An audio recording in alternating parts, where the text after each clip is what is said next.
हम सबने कृष्ण की बाल लीलाओं की कहानियां तो सुनी है ना? माखन चोरी, गोवर्धन पर्वत उठाना और भी न जाने कितने चमत्कार। ये वो कहानियां हैं जो हम बचपन से सुनते आए हैं। पर जरा सोचिए, क्या हो अगर ये सिर्फ कहानियां न हो, बल्कि एक गहरा जीवन दर्शन हो, एक ऐसा रहस्य जो हर घर, हर परिवार के लिए लिखा गया हो। तो सवाल यही उठता है कि क्या ये कथाएं सिर्फ श्रद्धा और भक्ति के लिए हैं, या इनमें हमारे आज के जीवन को बेहतर बनाने का कोई प्रैक्टिकल फॉर्मूला भी छिपा है। चलिए आज इस पर्दे को जरा हटाकर देखते हैं और उस गहरे सच को जानने की कोशिश करते हैं। तो इस सफर की शुरुआत हम करते हैं महर्षि व्यास की नजरों से। देखिए, उन्होंने कृष्ण की बाल लीलाओं को सिर्फ चमत्कारों की एक लिस्ट की तरह नहीं देखा। नहीं, उनके लिए ये जीवन की शाश्वत शिक्षा थी। मतलब एक ऐसी टाइमलेस लर्निंग जो हमें सिखाती है कि एक बेहतरीन व्यक्तित्व का निर्माण आखिर होता कैसे है। व्यास की दृष्टि में इस कहानी का हर एक किरदार, यहाँ तक कि हर एक नाम अपने आप में एक प्रतीक है, एक सिंबल है। ये सिर्फ एक कहानी नहीं, बल्कि एक बच्चे के साइकोलॉजिकल और इमोशनल डेवलपमेंट की एक पूरी साइंस है। और इस साइंस को आसानी से समझने के लिए हम इसे 3 मजबूत पिलर्स में बांट कर देखेंगे। तो इस पूरी संरचना का जो पहला और सबसे बुनियादी स्तंभ है, वो है माँ का किरदार, जिसकी प्रतीक है यशोदा। और कमाल की बात यह है कि उनकी पूरी भूमिका का राज उनके नाम में ही छिपा है। यशोदा, इसका मतलब है यश देने वाली। ये नाम हमें सिखाता है कि किसी बच्चे को सफलता का पहला एहसास किसी मेडल या ट्रॉफी से नहीं मिलता। वो तो तब मिलता है जब माँ उसके एक छोटे से काम पर भी मुस्कुराकर कहती है, अरे वाह, शाबाश। असल में वही पहला और सबसे बड़ा यश होता है। व्यास तो यहाँ तक कहते हैं कि यशोदा सिर्फ माँ नहीं, बल्कि बच्चे की मूल गुरु थी, यानी पहली टीचर। वो स्कूल की तरह अक्षर ज्ञान नहीं देती, वो आत्मविश्वास का पाठ पढ़ाती हैं। उनकी सुनाई कहानियां बच्चे के अंदर हिम्मत के बीज बोती हैं, और उनका प्यार बच्चे के मन में ये विश्वास जगाता है कि हाँ, मैं ये कर सकता हूँ। तो आज के दौर में इसका क्या मतलब हुआ? इसका सीधा सा मतलब है कि माँ का प्यार सिर्फ दुलार नहीं, वो अपने आप में एक शिक्षा है। उसकी एक मुस्कान बच्चे के कॉन्फिडेंस का सबसे बड़ा सर्टिफिकेट है। उसके प्यार भरे शब्द बच्चे को यकीन दिलाते हैं कि दुनिया में चाहे जो भी हो जाए, एक जगह हमेशा है जहां उसे काबिल समझा जाएगा।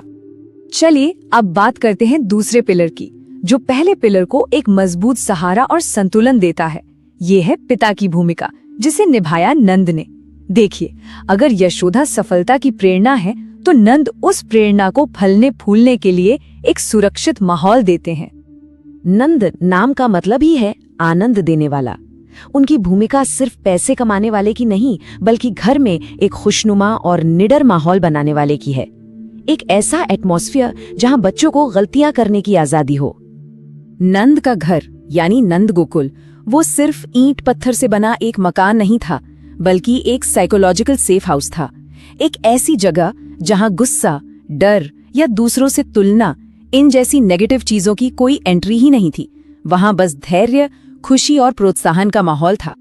तो यहाँ पिता के लिए क्या संदेश है? संदेश ये है कि उसकी शांत और खुशमिजाज मौजूदगी ही बच्चे के लिए दुनिया का सबसे बड़ा सुरक्षा कवच है। जब बच्चे को ये पता होता है कि गिरने पर डांट नहीं, बल्कि पिता का धैर्य और मुस्कान मिलेगी, तो फिर वो कुछ भी नया करने से कभी नहीं डरता। और अब आते हैं हम तीसरे और आखिरी स्तंभ पर। ये कोई इंसान नहीं, बल्कि वो माहौल है जो पहले 2 स्तंभों से मिलकर बनता है, यानी माँ के स्नेह और पिता के आनंद से। और इस स्तंभ का नाम है वृंदावन। आमतौर पर हम वृंदावन को मथुरा के पास एक तीर्थ जगह के रूप में जानते हैं, लेकिन व्यास की दृष्टि में असली वृंदावन कोई ज्योग्राफिकल लोकेशन नहीं है। ये संस्कार का एक वातावरण है। ये वो घर है जहां माँ बाप मिलकर प्यार और सुरक्षा का एक ऐसा माहौल बनाते हैं जहां व्यक्तित्व का विकास हो सके। तो सवाल है कि ये वृंदावन बनता कैसे है? बहुत सिंपल है। जब यशोदा जैसा प्रेरणा देने वाला प्यार और नंद जैसी आनंद देने वाली मौजूदगी, ये दोनों एक साथ मिलते हैं, तो जो सुरक्षा, प्रेम और साहस का माहौल तैयार होता है, बस उसी का नाम वृंदावन है। इसे कहीं बाहर नहीं ढूंढना है, इसे तो घर में ही बनाना है। और इस एक लाइन में ही शायद इस पूरे दर्शन का सार छिपा है। देखिए, एक पौधा किसी भी मिट्टी में बढ़ तो सकता है, लेकिन वो खिलता तभी है जब उसे सही धूप, पानी और देखभाल मिले। ठीक वैसे ही एक बच्चा किसी भी घर में पल बढ़ सकता है, पर उसका व्यक्तित्व खिलता सिर्फ वृंदावन जैसे माहौल में है। तो चलिए अब इन सभी विचारों को एक साथ जोड़कर देखते हैं कि ये सदियों पुरानी कथा आज हमारे लिए क्या प्रैक्टिकल मैसेज रखती है। और शायद यही इस पूरी बातचीत का सबसे गहरा और जरूरी सच है। व्यास की दृष्टि हमें ये बताती है कि एक बच्चे के किरदार को बनाने वाली सबसे बड़ी शक्ति कोई चमत्कार नहीं है, वो शक्ति है माँ का बिना शर्त प्यार और पिता का स्थिर आनंदमय स्वभाव।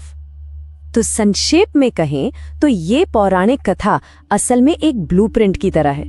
यशोदा गाइड करने वाली मूल गुरु माँ है, नंद सुरक्षा देने वाले आनंदमय पिता हैं, और जब ये दोनों मिलते हैं तो जो पोषण देने वाला घर बनता है वही असली जीता जागता वृंदावन है।